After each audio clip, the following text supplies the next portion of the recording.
Si allontani.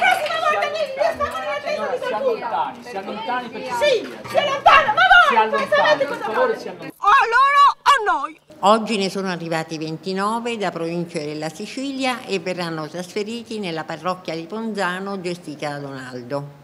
Un'ondata senza fine, attesi altri 450 profughi nella Marca, così dalla prefettura, mentre tra Quinto e Paese in via Legnago, nei condomini della ex Baraldo, dove sono stati alloggiati 101 migranti di varie provenienze etniche, scoppia la rivolta con malori e scene da delirio. Noi abbiamo investimenti, abbiamo investito i nostri soldi. Abbiamo fatto un mutuo per 30 anni per vivere in questo modo, non l'accettiamo, no? Noi non siamo razzisti, anzi noi siamo a favore. Mi spiace anche per loro, edificate qualcosa per questa povera gente, ma non nelle nostre case. No, questo no. I miei figli devono crescere con questi valori e quando la incroceranno gli devono dire: signor sindaco, non voglio che prendano dei valori diversi da quelli in cui io ho cercato di radicarli. Ci sono case mobili che esistono, sono le tende, c'è la terra del comune, ci sono case del comune, portali di là! Perché li porta da noi?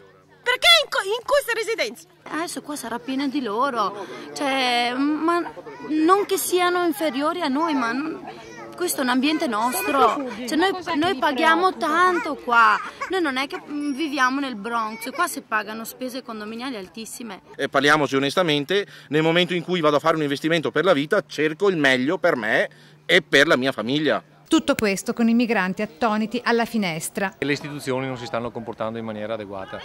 Io l'ho detto, lo ripeto, non si può affrontare il problema dei profughi in questo modo qua. A fronteggiare l'emergenza convivenza con sedie che volano tra profughi e residenti, i carabinieri, con il solito capitano Mazzanti, dopo Villorba con il sindaco Serena, ancora una volta nella veste di mediatore.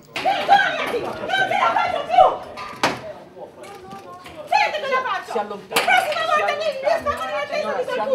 Si allontani perché si allontana, ma voi sapete cosa fare? Si allontani.